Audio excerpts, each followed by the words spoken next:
Une nouvelle créature. Qu'est-ce qui a changé? La faiblesse de la chair fait qu'on pointe beaucoup plus souvent du doigt les défauts du croyant plutôt que le changement radical qui a eu lieu dans sa vie quand Christ l'a régénéré. Les croyants tombent et se relèvent certes, mais toujours est-il qu'ils chutent souvent et parfois gravement. Qu'est-ce qui change donc à la nouvelle naissance si la chair n'est pas débarrassée du péché quand le croyant naît de nouveau? Malgré mon iniquité, je sais qu'une chose a fondamentalement changé en moi depuis que je suis en Christ. Ce sera l'objet de ce témoignage. Avant d'aller plus loin, je dois reconnaître que tant que je serai dans la chair, je n'oserai jamais nier que je suis pécheur, car il est écrit. Si nous disons que nous n'avons pas de péché, nous nous séduisons nous-mêmes et la vérité n'est point en nous. 1 Jean 1, verset 8. La tentation et la possibilité de pécher sont donc toujours là, mais il y a désormais en moi et en tous ceux que Christ a ramenés à la vie quelque chose qui n'existait pas avant. Christ a fait germer une nouvelle vie dans le désert de notre chair, une vie qui stimule en nous le besoin, la volonté, le désir de connaître l'Éternel, de vivre par et pour lui. Il est écrit, si quelqu'un est en Christ, il est une nouvelle créature. Les choses anciennes sont passées. Voici, toutes choses sont devenues nouvelles. 2 Corinthiens 5, 17.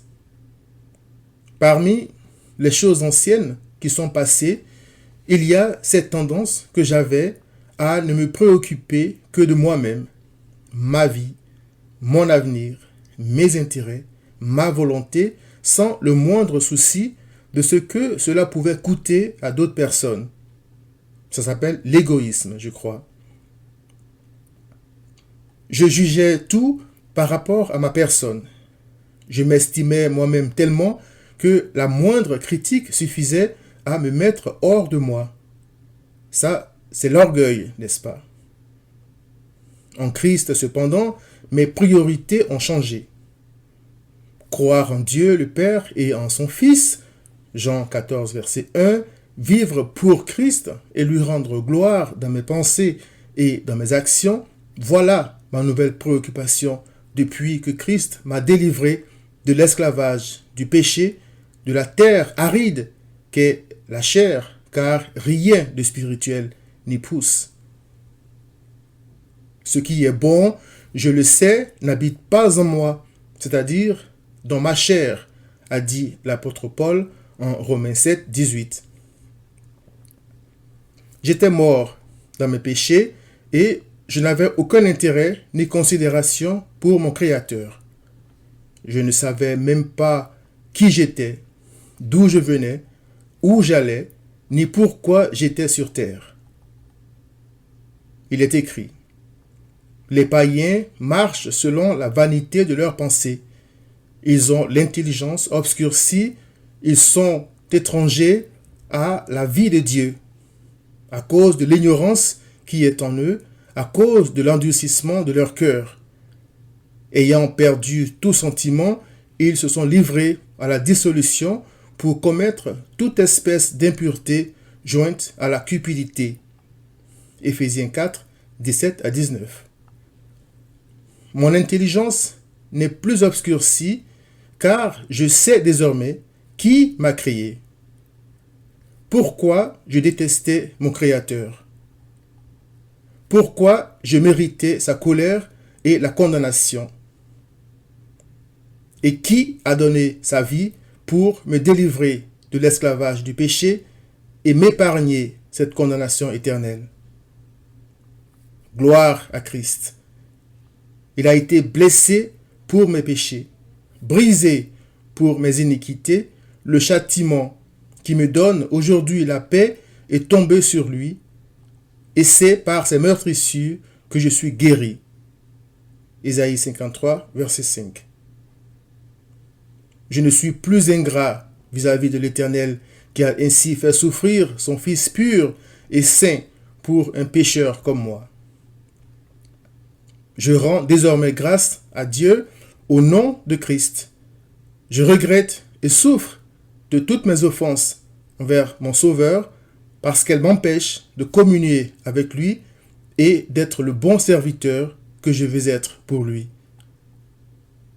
Je confesse ces offenses et demande quotidiennement la grâce du Saint-Esprit afin de ne me laisser asservir par aucun péché. Ça aussi, ça fait partie de ce qui a changé parce qu'avant, je ne regrettais rien et ne me souciais pas du tout de ce que Dieu pouvait penser de moi. J'étais un être abominable et pervers et je buvais le péché comme l'eau. Job 15, verset 16. En Christ, malgré mon imperfection, je veux désormais aimer le Seigneur de tout mon cœur, de toute mon âme et de toutes mes pensées et aimer mon prochain comme moi-même parce que l'Esprit de Christ a répandu l'amour de Dieu dans mon cœur. Romains 5, verset 5. C'est à cela que la nouvelle créature que je suis en Christ prend vraiment plaisir. C'est un changement radical que seul l'Esprit de Christ peut opérer. Il transforme avec amour des ennemis de Dieu en adorateurs zélés. Il est écrit: pour vous, c'est-à-dire qui êtes en Christ, vous ne vivez pas selon la chair, mais selon l'Esprit, si du moins l'Esprit de Dieu habite en vous. Si quelqu'un n'a pas l'Esprit de Christ, il ne lui appartient pas. Romains 8, verset 9. Cher ami, un tel changement de cœur est indispensable pour connaître Dieu. Jean 3, verset 3. C'est l'œuvre de l'Esprit de Christ. Repens-toi, viens à Christ.